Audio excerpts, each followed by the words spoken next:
I think there's several things that you look at in recruiting. One of the things that jumps off the page is the athleticism. Teaching a young man to run faster is a difficult thing to do, so the speed definitely catches your eye right out of the gate. A lot of one of the great aspects of lacrosse, though, is the skills. You don't have to be 6'2" to handle your stick well. So I think that's the second piece that you look at all positions, both offensively and defensively, how well somebody's handling their stick and those type of skills. And then you start to get into some of the intangibles, the type of leader they show to be, what type of teammate, how excited they are for other people's successes. Those are all elements that go into trying to find a guy that's right for us here at West Point.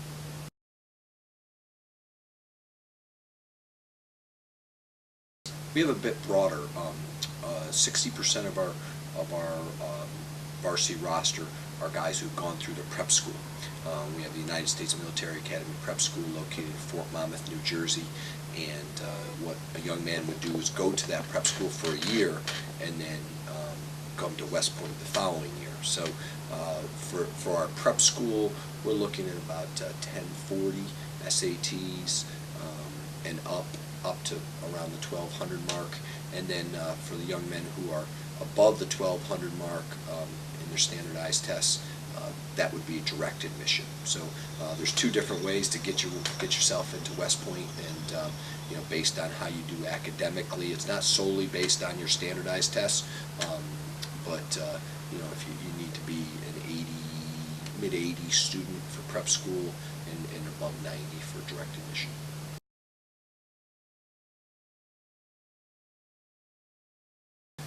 I'm a big proponent of doing it as much as you can. I think in first time offered in your junior year, I believe, is somewhere in the February time frame. I think that's a great time to take them.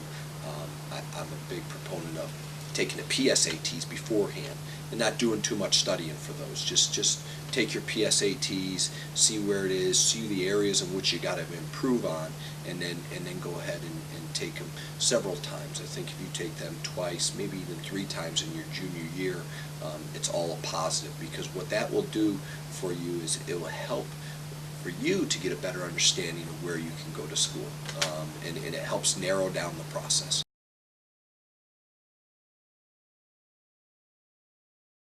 Absolutely. I think we want to see guys who are going to challenge themselves in the classroom, because I think it says something about them on the lacrosse field, the type of person that we want.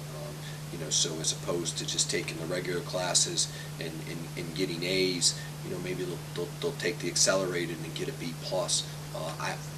For me personally, that's what I prefer to see, and I think in the end, what it does is it better prepares you for the college curriculum.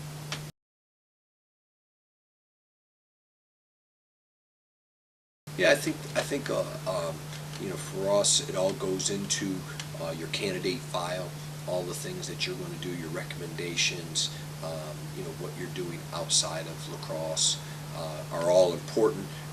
For me personally, I like to see that. I like to see a well-rounded guy athletically. I prefer to see guys who are playing more than one sport. It's not exclusive to just that. We all have guys who are one-sport guys, but if you're playing other sports, I think that's a positive for you. And also getting involved in your community, getting involved in your high school and leadership positions are things that you want to do. And because number one, first and foremost, it benefits you. It helps the student become more well-rounded. And then the second part of it is it just reflects positively on you come acceptance time.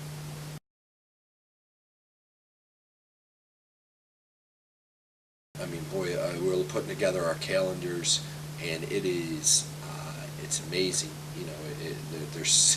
They're so layered. And I've been at this for a few years now, and if you go back 10 years ago, you would see the same coaches at several different camps, and there's only a couple to be at, and those are the ones you'd go to, and then there it is. Recruiting would be done. Now there's just so many other good camps for them that offer good competition. it's hard for me to put my finger on, hey, which one's best for you. You always have the team camps, so some guys are playing with clubs, other guys are playing with their high school. I think going to one of those with your high school team is a good thing, because it will build for your following season.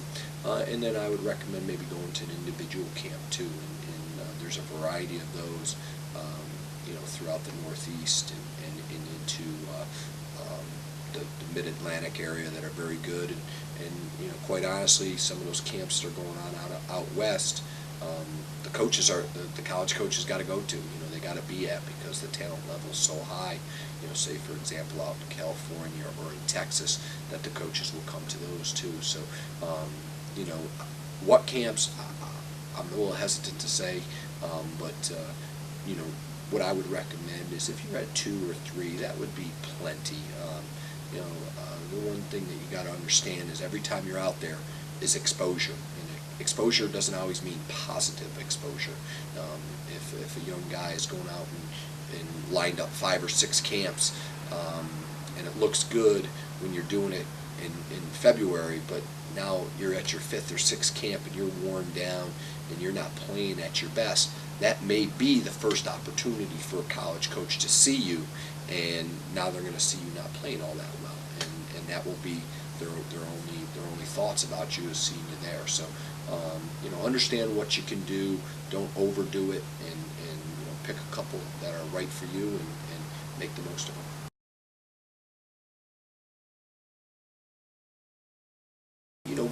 We'll try to get that process going as early as possible. I would recommend that a young guy, sophomore, even into the freshman year, but probably your sophomore year, if you've got some schools that interest you, to send those letters of interest. We operate off of that some. We'll try to do our due diligence and call coaches and get some names and addresses, and there's a form that we're able to send you at that time. So I would say into your sophomore year is where you want to start to get some things going. But you're still several years away from reaching your peak as a high school player, so it's not an exact science. And if a young guy is not getting the looks that he wants as a sophomore year, I don't think he needs to despair. I mean, it's something that will come. Just keep working hard and expose yourself, get yourself out there.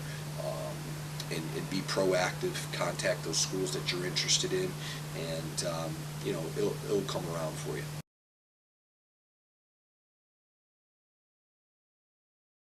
For us, we'll have some. It used to be more of a junior day, something that we would do at the end of the summer for the juniors that we like. What we do now is we have unofficial visits, and we try to make them as individual as we can, but we'll have recruiting weekends, of which the majority of the players that are there, the student athletes that are there, are guys who are juniors, and that's kind of how that's gone. So we'll have those guys will come up, and we'll treat it just like an official visit, and then just at the end we have to put a little bill onto that, but we try to make it as much like that as possible, because that's the best way for them to get acclimated to our institution. So we'll do that in the fall of their junior year. I don't think you should ever really make a decision without having spent a night at a school, is how I feel about that. I think it's good maybe as a sophomore to go and take a look at some places, but there's only a few of those guys, and that can be a pretty informal thing. But early in your junior year, a lot of times in the fall of your junior year, if you've got narrowed it down to your schools, it's almost the way official visits used to be, is what your junior year is now. And I would highly recommend going and spending a night, or if you can't spend a night, at least spend a day. And of course it will be at your expense because it's an unofficial visit, but be well worth it. Just that way you're more ingrained with the program. You're put in there. To just go and talk to the coach is a good idea. It's a good thing to do, because you'll get a sense of things, and touring around you'll get a sense of things. But if you can get there and you can spend some time with the players, try to get their feel for what the institution is all about, and I think that just better prepares you to make the right decision.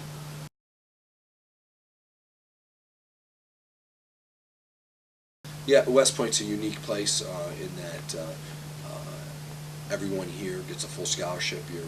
All of your books, tuition, the whole thing is all paid for. And then what you'll do, a lesser known fact, is you get paid while you're here. So each month you receive a stipend that by the time you're a senior is probably about $500–600 a month.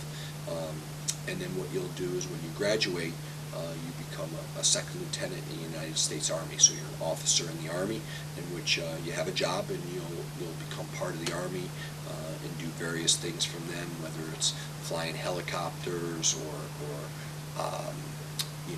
part of an Corps of Engineers or field artillery or an infantryman. You'll do all those sorts of things within the Army. But the bottom line is you'll be an officer, so you'll be commanding people, and you'll be in charge of, you'll be a leader of men and women.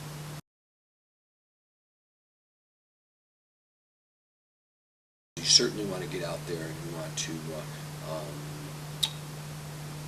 I don't want to call it promoting yourself, because I think that puts a wrong spin on it, but you want to be proactive throughout it, and you want to make certain that if places are interested in you, that you let them know that you're interested in them.